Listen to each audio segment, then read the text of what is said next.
러시아 월드컵이 한참입니다. 우리나라가 별로 잘하지를 못해서 그런지 열기가 옛날 같지 않습니다. 페루는 36년 만에 월드컵 본선에 진출한 나라랍니다. 온 국민이 극성맞게 응원을 하고 있는데요. 러시아에 직접 와서 응원하겠다고 하는 국민들이 많은데 그 중에 여러 사연이 있다고 합니다. 비행기를 3번 갈아타고 10시간 열차, 야간 열차를 타고 직접 러시아에 오는 페루 국민들이 있는데 이제 어렵기 때문에 러시아에 와서 체류 비용을 마련하기 위해서 자동차를 판 사람이 있었어요. 자동차.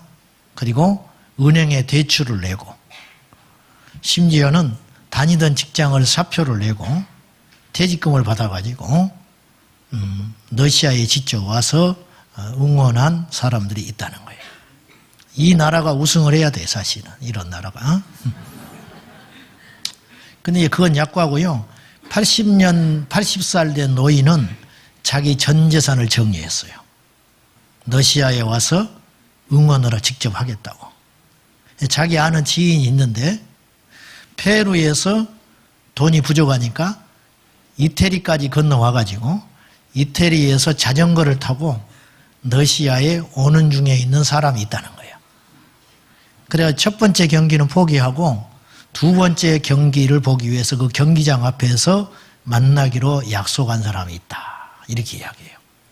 이태리에서 페루까지, 러시아까지 거리가 얼마 거리냐? 4,800km. 4,800km를 자전거 타고 오고 있는 중이라는 거예요. 일산에서 부산이 430km입니다. 그러니까 10번이 넘는 거리죠. 이해 안 되지요? 예, 이해 안 돼. 근데 사람은 누구든지 간에 마음에 하고자 하는 것이 있으면 뭔가를 초인적으로 해내는 능력이 있습니다. 우리 한국의 어머니들은 자식을 대학을 보낸다면 살인도 한대요. 네. 왜? 그것이 내 우선순위라면 해낼 수 있어요. 여기서도 우리가 자식을 위해서라면 4,800km 자전거 탈걸요? 탈 사람들이 대부분이에요. 뭐 가다가 죽는 사람이 많겠지만은 어쨌든 거기를 가든 안 가든 목적지까지 가든 안 가든 다 나설걸요? 자식을 위해서라면. 건강을 위해서라면 우리가 뭘 못하겠어요? 살기 위해서라면 뭘 못하겠습니까? 저는 그 페루 국민들의 응원의 열기를 기사를 보면서 주님께 부끄러웠습니다. 나는 하나님 말씀을 그런 각오를 가지고 지킬 수 있을까? 그리고 지켜왔을까? 자신 없었습니다. 이것 자체가 괴로워요. 언제까지 우리가 이런 핑계와 넋두리만 해야 되는지. 요한일서 5장 3절에 보면은 하나님을 사랑하면 그의 계명을 지킨다. 그런데 하나님을 사랑하여 그 계명을 지키려고 하는 사람에게는 그런 뜻이죠. 계명이 무겁지 않다. 핑계가 있을 수 없다는 거예요. 우리가 하나님 말씀을 읽다 보면 참 지키기 어려운 게 분명히 있습니다. 제일 지키기 어려운 것 중에 하나가 얼음밤을 맞거든 왼밤을 돌려대라. 원수를 사랑해라. 우리는 이 말씀을 들을 때 어떤 느낌을 100% 갖게 되냐면 이건 지키기 어려운 말씀이고 이 정도까지 노력하게 해라는 뜻이겠지. 아마 이렇게 우리가 받아들일 겁니다. 10중 8구. 저도 그렇게 받아들여요. 사실은. 그 정도까지 원수를 어떻게 사랑해? 원수 안 갚는 것만으로도 내가 예수 믿으니까 이만큼 견디는 것이지 사랑은 못한다. 일단 최선을 다해서 원수를 사랑할 수는 없고 그냥 보복 안 하는 정도로 하고 주님이 아시겠지. 이 정도만 해도 나는 충분히 노력하고 있고 이걸로만 해도 나는 하나님의 자녀고 이걸로만 해도 천국 가는데 지장 없어. 아마 대부분 이렇게 생각할걸요? 그래서 예수님을 믿는다고 하지만 안 변하는 거예요. 정말 변할 수 없는 그리고 실천할 수 없는 무거운 말씀들을 하나님 우리에게 주셨을까? 요한 사도는 그렇지 않다는 거예요.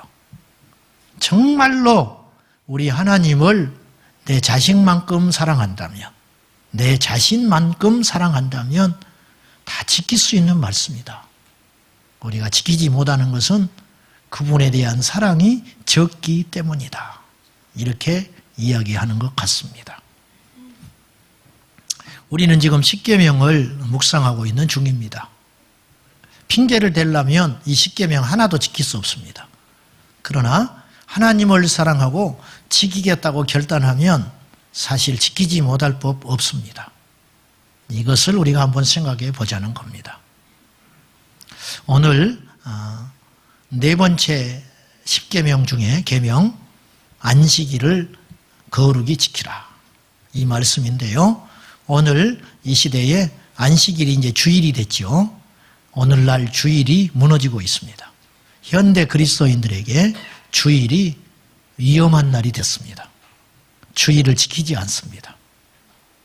우리에게 이 안식일, 주일은 과연 어떤 의미가 있을까요?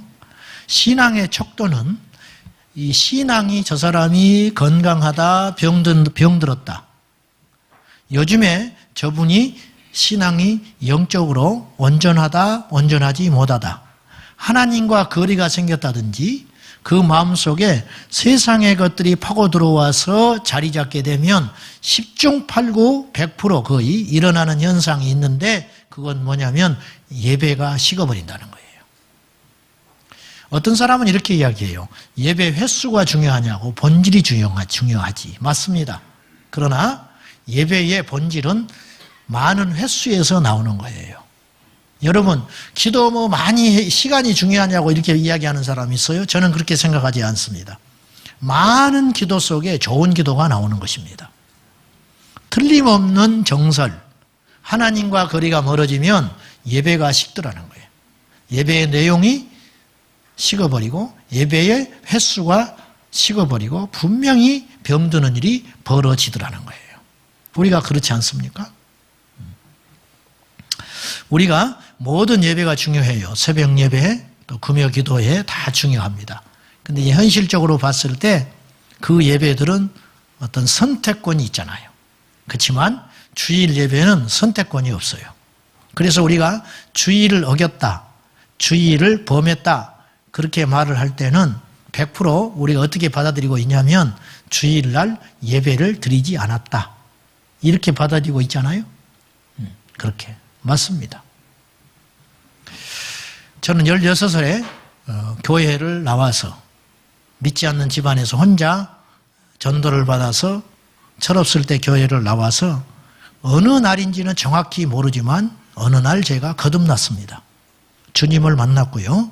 그날 이후로 지금부터 지금까지 시골 교회를 섬겼기 때문에 어이없게도 16살 그때에 교회학교 교사를 했습니다.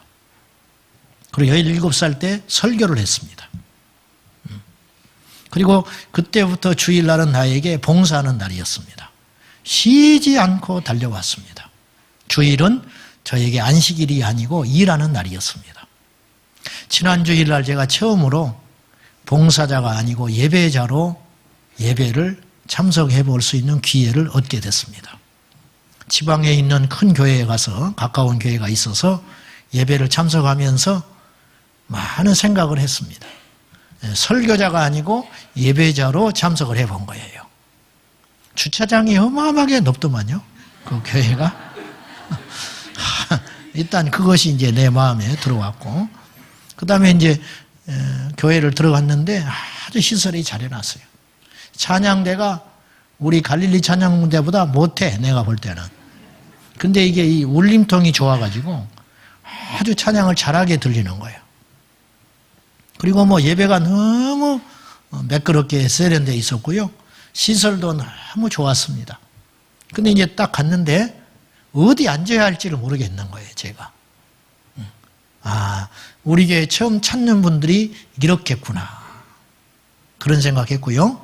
앉아있는데 목사님이 옆에 사람하고 인사하라고 그러더라고. 인사 못했어요. 옆에 어떤 형제 자매가 손을 만지고 막 사랑하더라고, 둘이. 근데 뭐 인사하기가 좀 민망해. 거기 날 안 쳐다보니까. 그래서 이게 처음 교회 온 사람들이 여러 가지 많은 이런 일들이 있겠구나.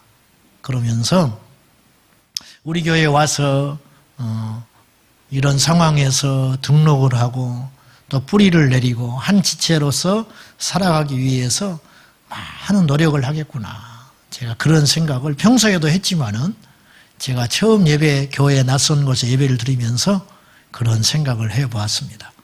예배가 끝난 후에 주차장이 교회 주차장이니까 그냥 사방에 다 차가 돼 있었어요.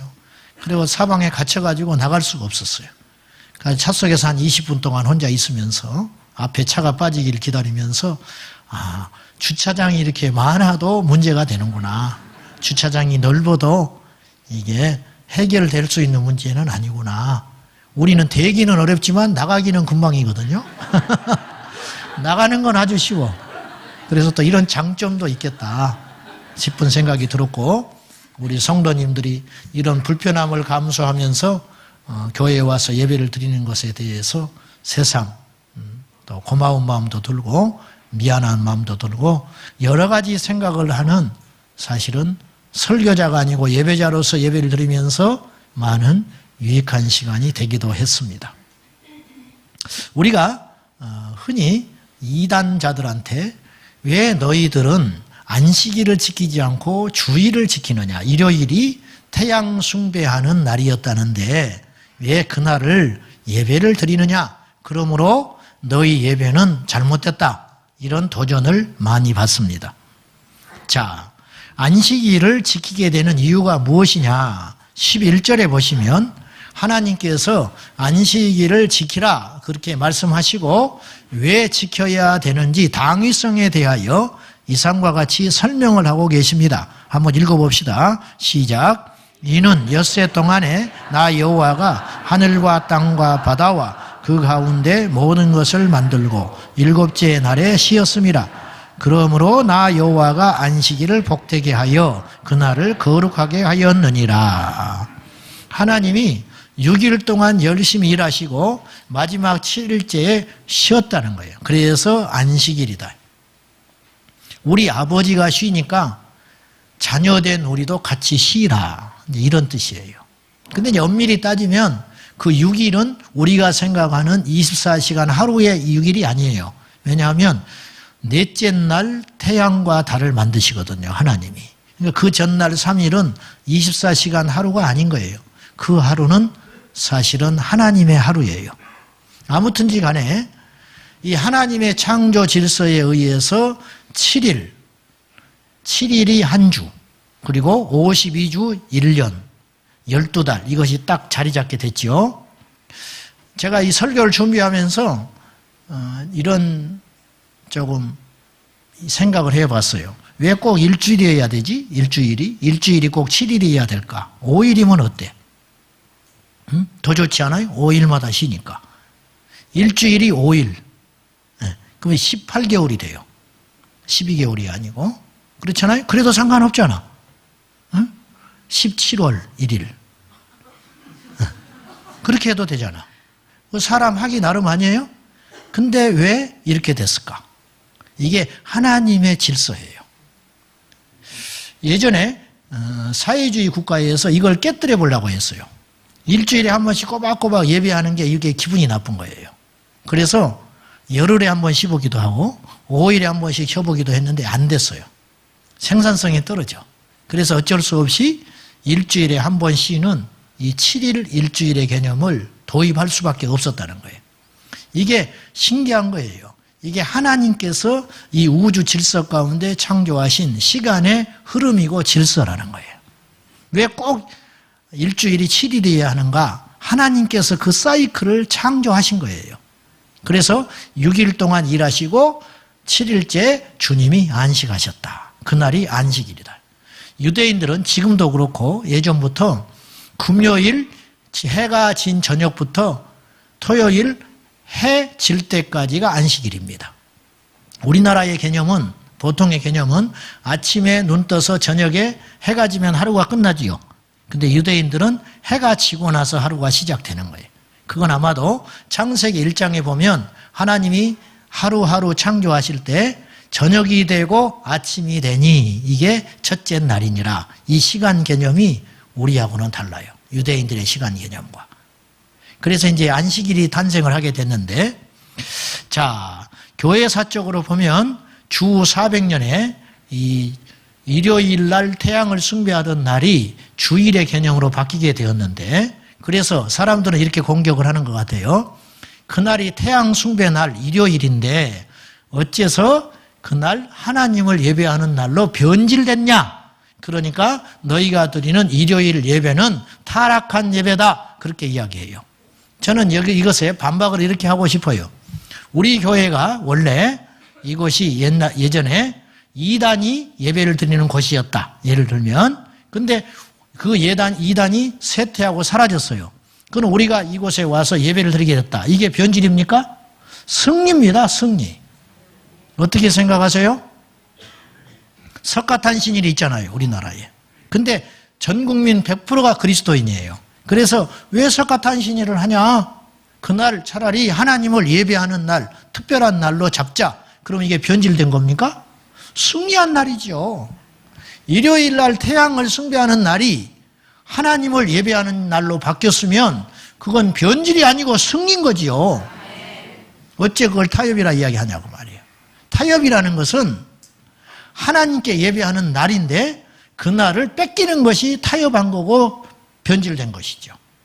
그리고 꼭 400년에 초대교회가 교회사적으로 일요일 날 예배가 정립됐다고 해서 그날이 예배가 아니고 성경에 보면은요, 안식구 첫날 토요일이 안식일이죠. 안식구 첫날 일요일, 지금 주일날 초대교회는 일찍이 예배를 드리기 시작했어요. 그 증거가 성경에 나오는데요. 사도행전 20장 7절 말씀을 보면 이런 말씀이 기록되어 있습니다. 한번 읽어봅시다. 시작. 그 주간의 첫날에 우리가 떡을 떼려 하여 모였더니 바울이 이튿날 떠나고자 하여 그들에게 강론할세 말을 밤중까지 계속하며. 자, 우리 가진 성경에는 그 주간의 첫날 그렇게 이야기했는데요. 현대어 성경이나 혹은 이 개역 개정판 되기 전에 옛날에 개역 한글판 성경이 있었습니다. 구버전. 거기에는 뭐라고 써 있었냐면 안식 후 첫날에 사람들이 떡을 떼고 하나님께 예배하기 위해서 모였다. 초대교회는 모일 때마다, 예배로 모일 때마다 떡을 뗐어요. 성찬식을 했어요. 그렇기 때문에 이들이 떡을 떼기 위해서 모였다는 뜻은 안식 후 첫날, 일요일날, 주일날 이미 사도 바울이 복음을 전하러 다닐 3차 전도 여행할 때 이미 초대교회는 일요일 예배가 정립되어 있었다는 것을 의미하는 성경이라는 거예요. 그러므로 이단자들이 흔히 말하는 일요일 예배가 변질됐다는 말에 절대 속거나 미혹되지 말고 이 성경 구절을 딱 갖다 들이대야 돼요. 그리고 오순절날 성령이 강림한 날도 주일이에요. 사실은 안식 후 다음 날. 그리고 예수님이 부활한 날도 안식 후 첫날 주일이다. 그러니까 예수님이 주일날 부활했기 때문에 주일날 예배를 드리자. 이건 좀 설득력이 떨어져요. 그것은 우리가 참고만 하는 것이고, 성경 사도행전 20장 7절 말씀을 보면 이미 초대교회는 일요일 예배가 주 400년 콘스탄틴 황제에 의해서 기독교가 공인되기 전부터 이미 일요일 예배가 정립되어 있었다. 이것을 우리가 분명히 알아야 될 것이고, 이단자들이 말하는 그런 말들에 현혹되거나 미혹돼서는 안 될 것입니다. 그러므로 우리가 생각해야 할 것은 토요일이냐 주일이냐 안식일이 이 논쟁을 해야 할 게 아니고 어떤 자세로 하나님께 주일을 온전히 드릴 것인가, 이것에 대한 고민을 더 해봐야 된다는 거예요. 어떤 의미에서 볼 때 보면은 안식일은 쉬는 날이잖아요. 말 그대로 안식한다. 근데 주일은 주님의 날이에요. 그래 더 온전해진 거예요. 여러분, 안식일이 쉬는 날이 의미가 있겠습니까? 주님의 날로 여기고 그날을 온전히 어떻게 하면 주님을 기쁘시게 할까? 오늘은 주님의 날이니까 주님이 기뻐하는 거, 주님이 원하시는 거, 주님이 받음직할 만한 거, 그것을 행동하는 것이 옳겠어요. 주일이 훨씬 광화된 날이라는 거예요. 예수님은 안식일에 대하여 어떤 입장을 갖고 계셨을까? 이게 중요하지요. 마가복음 2장이나 3장 또 사복음서 성경 곳곳에 보면 안식일 때문에 바리새인들과 예수님이 논쟁하는 장면이 곧잘 등장합니다. 그때 이제 주님의 입장이 분명해요. 어느 날 예수님께서 제자들과 함께 길을 가다가 밀밭 사이를 걸어가다가 밀을 잘라 먹었어요. 그때 바리새인들이 트집을 잡는 것이 도둑질했다고 트집을 잡지 않아요. 아마 그건 합법적인 내용이었던 것 같아요. 그 행위가. 근데 바리새인들이 무엇을 가지고 시비를 걸으냐면 이날이 안식일인데 왜 이 일을 하냐 이렇게 이야기를 해요. 그 공격 앞에 예수님은 이렇게 단호하게 말씀을 하십니다. 성경을 읽어보지 못했냐? 다윗, 너희들이 책으로 치는 다윗도 무리들과 함께 배가 고팠을 때 성전에 들어가서 제사장 외에는 먹지 못하도록 지정되어 있는 진설병, 그 진설병을 다윗이 그의 사람들과 함께 먹지 않았느냐? 그래도 하나님이 다윗을 심판하지 않았다. 본질이 무엇이냐? 본질이. 안식일날 회당에서 주님이 말씀을 가르치고 있을 때 손 마른 자가 왔습니다. 바리새인들은 어떻게 하는가 보고 있었어요. 평소에 저 예수라는 분은 분명히 그냥 넘어갈 분이 아니다. 고쳐줄 거다. 그래서 함정을 파고 기다리는 거지요. 예수님이 그들의 악한 소행을 알았지만은 주님께서 손 마른 자를 불쌍히 여기시고 고쳐주시면서 그들을 이렇게 책망하십니다.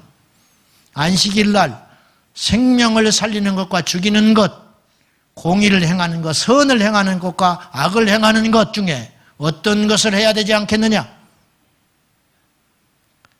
사람이 안식일을 위해서 있는 것이 아니다. 안식일이 사람을 위해서 있느니라. 그러므로 인자, 나는 안식일의 주인이다. 안식일을 창조하신 분이 예수다. 안식일을 만든 분이 난데 내가 안식일날 이러쿵저러쿵 하는 것에 대하여 너희들이 시시비비를 가릴 만큼 거룩하냐? 너희들은 온전히 지키고 있느냐? 너희의 자식이 너희의 소가 우물에 빠지거든 잘도 건져주더니만 남이 선을 행하는 것에 대해서는 시비를 걸고 있구나. 예수님이 그렇게 말을 하니 아무 소리 못했어요. 여러분, 본질이 뭡니까? 이게 중요하다는 거예요. 주일날 와서 교회에 와서 예배를 드린다고 주일을 지킨 게 아니에요. 주일을 지킬 때 두 가지를 명심해라는 거예요. 오늘 말씀을 통해서 볼 때. 첫째, 기억하라. 기억하라는 말이 뭐냐? 주일을 중심으로 내 삶의 모든 패턴이 돌아가야 한다는 거예요. 우리가 지금 생각을 크게 잘못하고 있어요. 한 주 동안 세상에서 살다가 주일날 주님 앞에 와서 1시간 예배 드리는 걸로 내 의무를 다했다고 생각하는 경향이 커요. 그건 그렇지 않아요. 그렇게 하면 안 되고요. 주일날 이 예배가 내 삶의 축이에요. 축. 보세요. 이제 직업이라면 직업인데 저는 이 예배의 모든 초점을 맞추지 않겠어요? 설교 준비 몇 날 며칠 혹은 몇 주 전부터 이 주일에 어떤 설교를 할까 그거 생각할 거 아니에요. 그러니까 일상생활 모든 초점이 주일날에 맞춰져 있는 거예요. 제가 기침을 한다. 이 기침이 며칠이면 나을까? 빨리 고치려면 어떻게 해야 될까? 목을 씌워줘야겠구나. 뭐 이런 생각할 거 아니에요. 초점이 주일날에 다 맞춰져 있는 거예요. 옷, 주일날 아침에 옷을 고르지 않습니다. 그 전날 무엇을 입을까? 넥타이는 어떤 색깔을 맬까? 미리 다 생각하는 거예요. 모든 목사님들은 그렇게 생각할 거예요. 그리고 주일을 지냅니다. 여러분, 제가 믿음이 있어서가 아니라 어쩔 수 없는 구조 속에서 이렇게 하고 있는데 주일이 내 생애의 초점이에요. 거기에 맞춰서 내 생활의 모든 사이클 이것이 다 맞춰져 있지 않겠어요? 그러면 그것은 저만 그렇게 해서 될 문제가 아니고 예배에 참여하러 오신 우리 온 성도님들도 역시 그런 패턴으로 우리 삶이 움직여져야 된다 그 말이에요. 이것이 안식일을 기억하는 삶이라는 거예요. 너무 무겁지요. 부담되지요. 살기도 힘든데 그게 아니고 그것이 나를 살린다는 거예요. 그것이 나를 살린다. 그것 때문에 내 삶의 질서가 잡힌다는 거예요. 그것 때문에 기억하라. 토요일 날 제 신학할 때 우리 전도사님들이 옷을 다립니다. 총각이니까 기숙사에 살면서 복도에서 옷을 다려요. 줄 이렇게 쭉 서가지고 토요일 날이면 옷을 다리는 거예요. 내일 입고 갈 옷을. 옷을 다리려고 준비하고 있었는데 내 앞에 있는 친구 동기 전도사가 옷을 다 다리더니 지폐를 꺼내서 다리미질을 하기 시작했어요. 큰 돈은 아니었지만 그 지폐를 다리고 있었습니다. 왜 그러는지 제가 알지요. 내일 헌금하기 위해서 그 구겨진 지폐를 다리는 내 친구를 보고 내가 속으로 이렇게 생각했습니다. 저 친구는 분명히 훌륭한 목사가 될 것이다. 마음이 내일 있을 예배에 다 초점이 맞춰져 있는 거예요. 우리 교회가 왜 헌금 주머니를 안 돌리는지 아십니까? 첫째는 억지로 헌금하지 않게 하려고 하는 것이고 두 번째는 준비해서 오시라고 말이에요. 헌금 주머니 오는데 그때서야 지갑을 꺼내서 드리는 거 나 원치 않습니다. 준비해서 하나님께 드리라. 내 마음이 이곳에 있다면 주일날 예배하는 것에 내 인생의 모든 초점이 거기에 맞춰져 있다면 우리가 어찌 그것을 기억하지 않을 수가 있겠는가. 사랑하는 여러분, 주일은 우리 평생에 기억해야 할 날입니다. 주일날 일하러 오지 마세요. 주일날 사람 만나러 오지 마세요. 그래서 주일은 거룩한 날입니다. 사실 예배에 제일 많이 실패하는 경우는 사역자들입니다. 사역자들. 아이고 예배 중인데 아이들이 뛰어오면 안 되니까 막아야 되고 또 소리에 문제가 생기면 또 빨리 준비를 해서 대처해야 되고 이런 것들 때문에 하나님께 예배에 실패하는 거예요. 제가 그럴 수 있잖아요. 아무개가 안 보이네. 저 부부인데 왜 같이 붙어 있어야 되는데 따로 떨어져 앉아 있을까? 어제 한판 했나? 이런 생각들. 저분은 오늘 또 다른 데 앉아 있네. 이런 생각들. 이것 때문에 하나님을 잊어버린다는 거예요. 우리 찬양대도 마찬가지예요. 찬양대 잘하면 좋지요. 그러나 못해도 괜찮아요. 잘하기 위해서 내 마음이 상한다면 그건 하나님이 그 찬양 받지 않으신다고 생각해요. 주일입니다. 오늘은 예수님이 주인인 날이에요.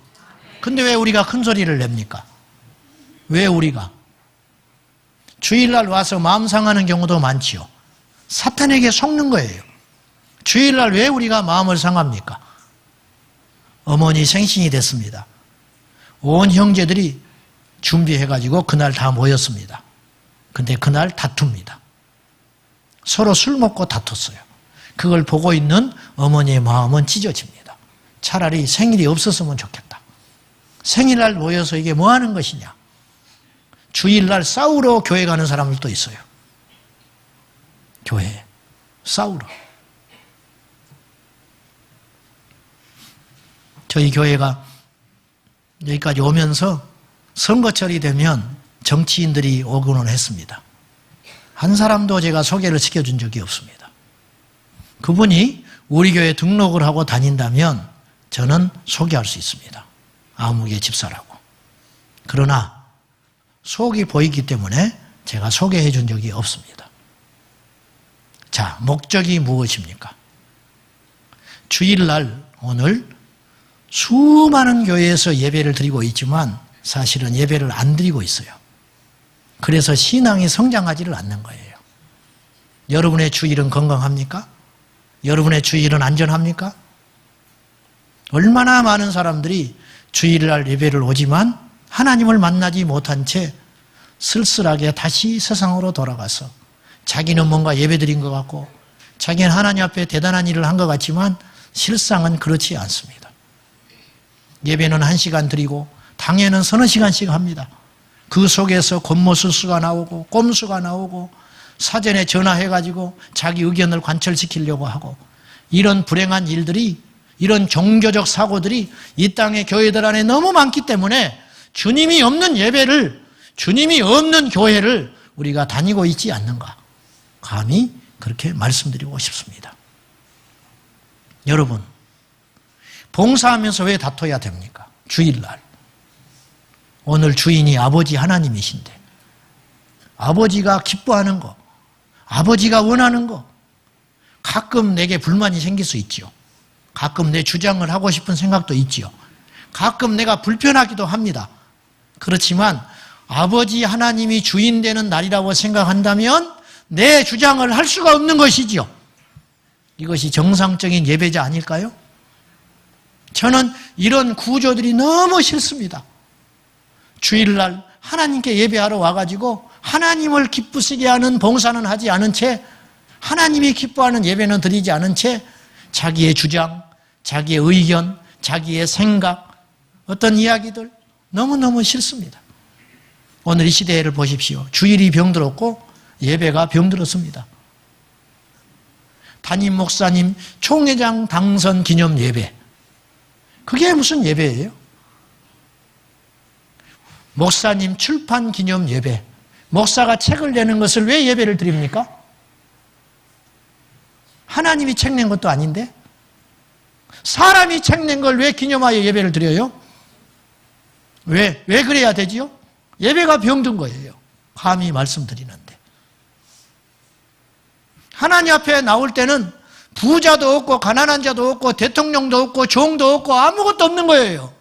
여호와 앞에 오직 한 사람만 있는 거예요. 예배자. 그 예배자. 내 옆에 누가 앉는 게 뭐가 중요해요? 우리는 예배를 크게 착각하고 있습니다. 그래서 주일날 와서 설교가 귀에 들려오고 뭔가 마음의 감동을 받으면 내가 예배를 잘 드린 것 같아요. 그렇지 않아요. 설교가 예배가 아니에요. 가서 주님의 얼굴을 보고 오는 거예요. 그게 예배예요. 사람 만나지 않아도 상관없어요. 그날 설교가 내 마음에 와닿지 않아도 상관없어요. 내 기도가 응답되지 않아도 상관없어요. 그게 중요한 게 아니에요. 하나님께 와서 주님만을 구하고 주님만을 소원하고 주님이 내 목적이 되는 그 예배자, 그것이 진짜 예배라는 거예요. 그것이 주의를 지키는 자세라는 거예요. 근데 우리 현실은 그렇지 않잖아요. 저는 두렵습니다. 하나님 앞에 갔는데 아마 여기 계신 분들 중에 저만큼 예배 많이 드리는 사람 많지 않을 것 같아요. 새벽기도 또 뭐 예배 많이 드렸을 거 아니에요. 제가 횟수로 따지면 제가 두려운 것은 하나님 앞에 갔는데 주님이 받았던 예배가 얼마 없는 거예요. 그럼 어떡하죠? 나는 예배를 많이 드렸다고 생각하는데 그분은 그렇게 생각하지 않는다. 카를로스 오르티즈 목사님이 제자입니까? 라는 책을 썼는데 유명한 책을 쓰셨는데 그분이 이런 책도 쓰셨어요. 우리의 많은 기도는 하나님 나라의 쓰레기통에 던져진다. 그러니까 우리가 기도를 많이 하는 것 같지요.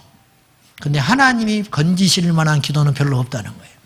그래서 그냥 다 버려버린다는 거예요.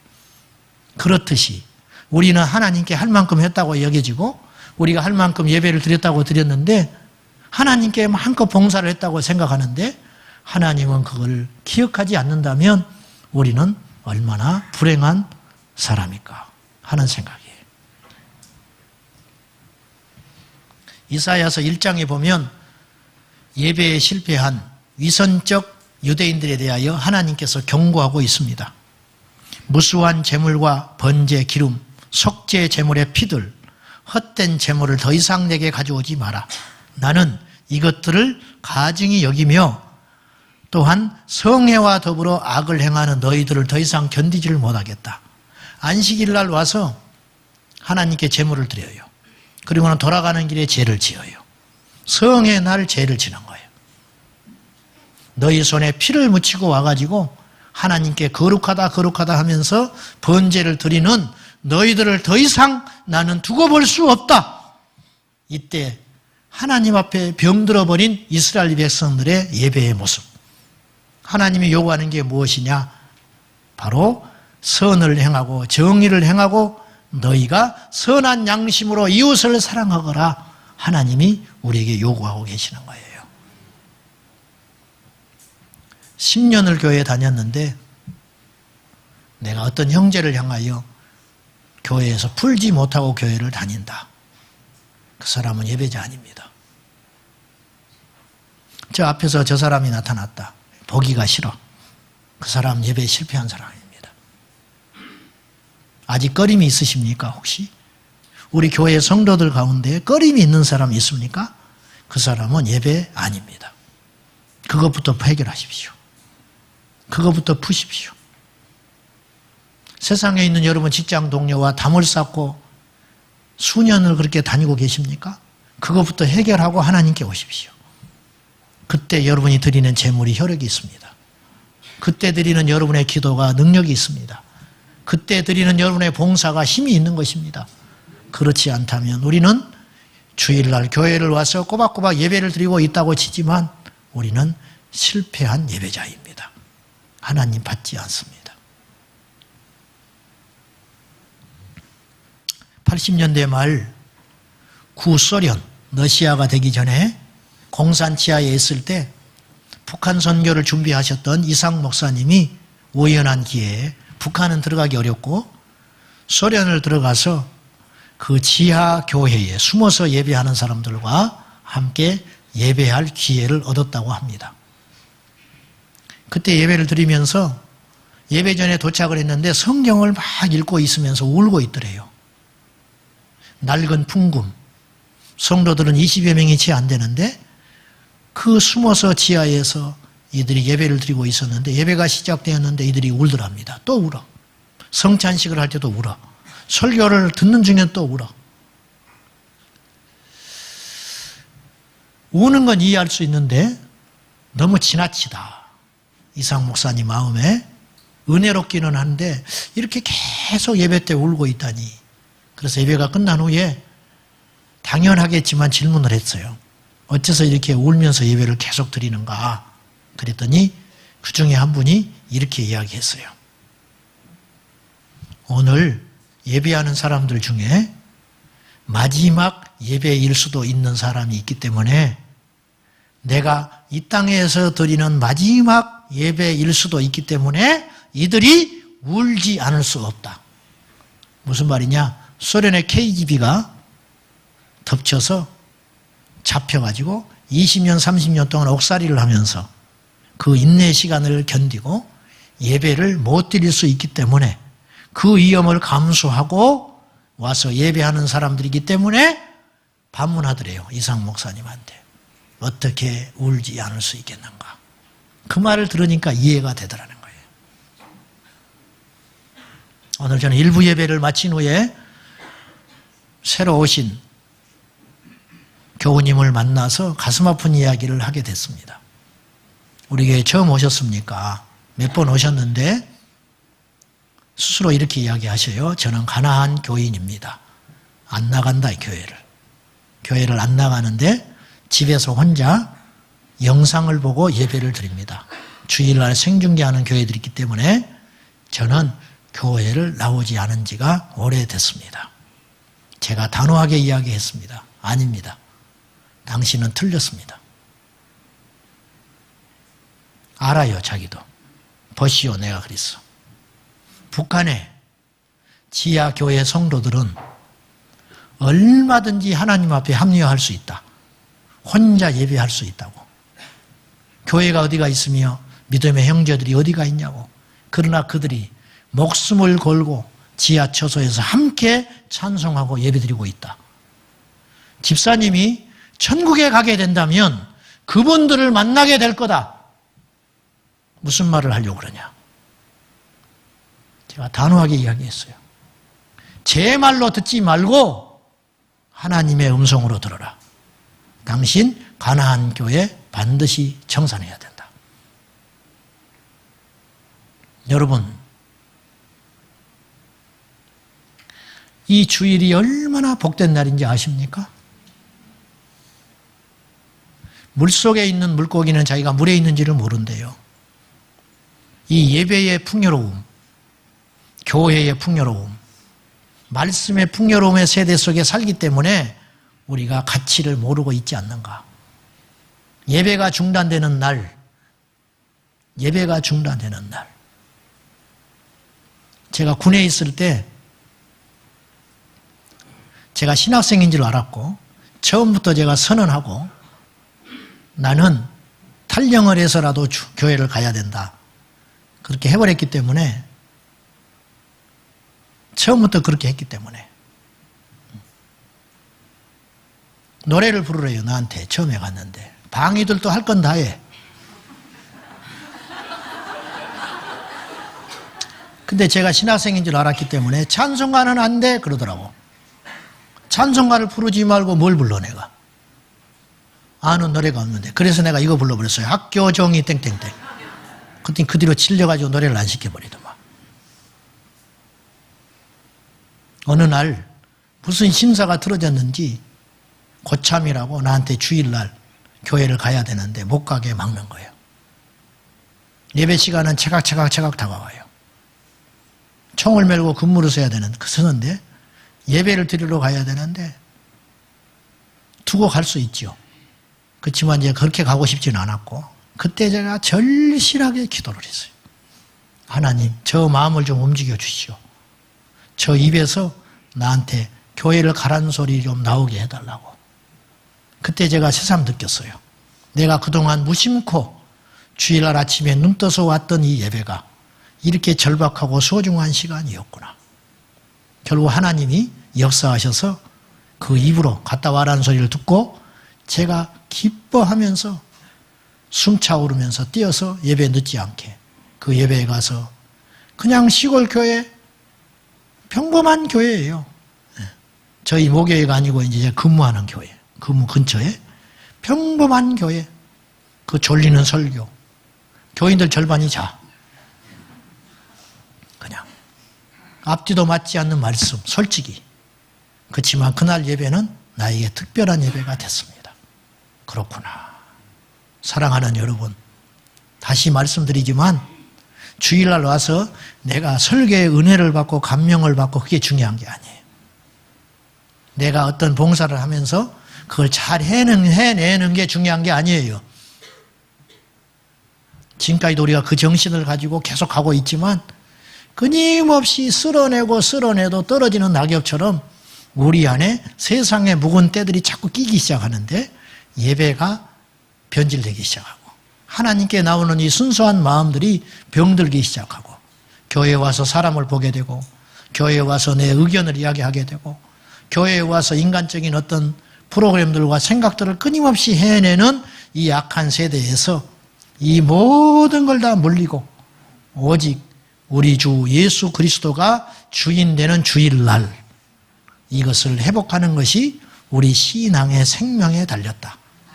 이렇게 여겨지고요. 오늘 예배에 참석하는 성도 여러분들, 진짜와 가짜는 예배의 모습을 보면 압니다. 저 사람이 요새 병들었는지 건강했는지 여러분도 또 아실 것입니다. 예배를 드리는 것을 보면 안다고 말이죠. 예배가 망하면 인생이 망합니다.